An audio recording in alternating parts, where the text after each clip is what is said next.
Hello everyone, welcome back to Supreme Tennis and another tutorial video. Today I want to share a few additional bonus tips that I didn't speak of in last month's lessons on the channel. Previously we discussed the drop shot, the kick serve, and how to take the ball early. These techniques are essential to enhance your game and give you an edge in match play. And it's these three areas that we're going to further discuss today. Before we dive into these bonus tips, please remember to like, comment and subscribe if you find our content helpful. The first tip is about increasing power by generating more racket head speed. In a previous video here with Cookie, we talked about taking the ball early. This is an aggressive playstyle that takes time away from your opponent. If you haven't watched it yet, be sure to check out the full tutorial linked in the description below. Taking the ball on the rise requires good timing and plenty of practice. Without proper technique, you may end up making more errors than winners. So let's get into that game-changing tip that gives you effortless power and more racket head speed. We're going to analyze Cookie's backhand and pay attention to the timing of this shot. Let's break it down into two parts, the building phase and the acceleration phase.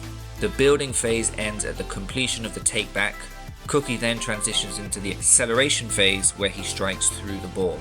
A common mistake that many players make is rushing the backswing. The building phase is crucial for gathering and building momentum. Without building momentum, generating racket head speed is going to be extremely difficult, and this is going to definitely limit the amount of pace you can put on the ball. Now I want you to try this next time you're on court, or you could even try it now in your living room if you have a racket at hand. Attempt a fast backswing and observe the acceleration during the forward swing. Then try a slightly slower, more relaxed backswing and notice the difference in acceleration when you go forwards.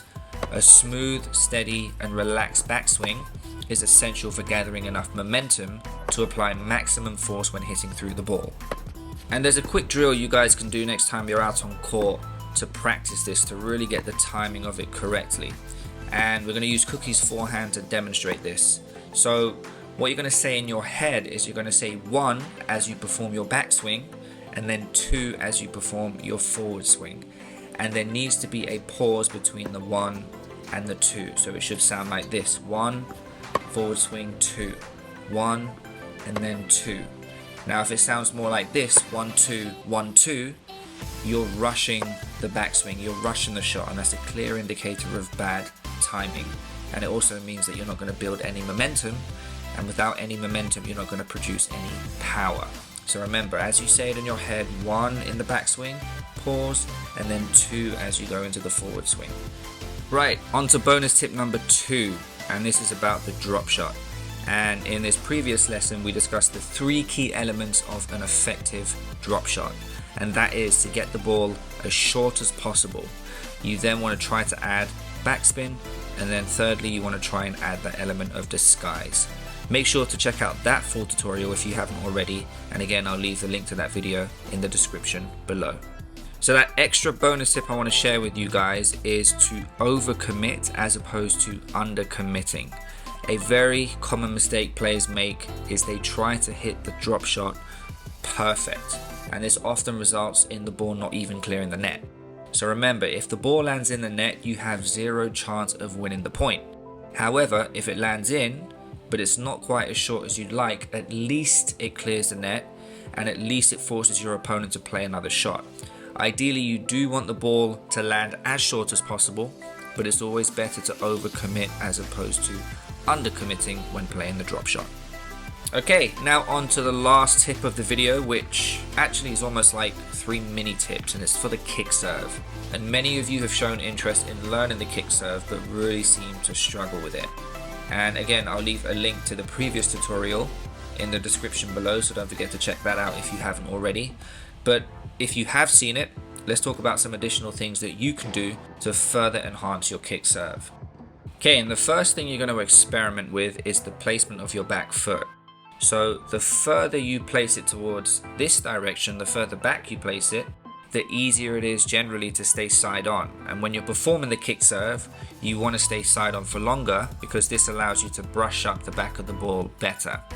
Now this is a matter of personal preference. You might find this won't work for you, but it is worth experimenting with, and I find that a lot of my clients get instant results if they just adjust that foot slightly. Secondly, I want you to play around with your grip. Whilst the continental grip is recommended for a kick serve, you can try an Eastern backhand grip, so you can try and go a little bit more extreme. And again, many of my clients will see instant results just by altering the grip a bit. And you don't have to go from a continental grip right to an Eastern backhand grip. You can maybe go slightly in between. It's just another one of those things you can experiment with and see what's most comfortable for you, see what works best for you. The final pointer I want to share with you on the kick serve is about acceleration.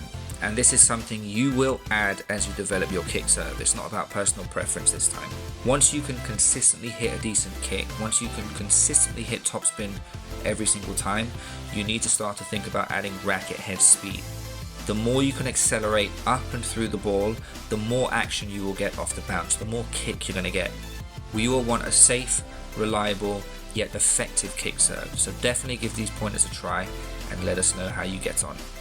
So there you have it, guys, just a few additional bits of advice for you, and I find these tips really are game changing, so get out there and try them and they will have an impact on your game, a positive impact. So let us know in the comment section below how you get on, and as always, thanks for tuning in and we hope to see you in the next one. Take care, guys.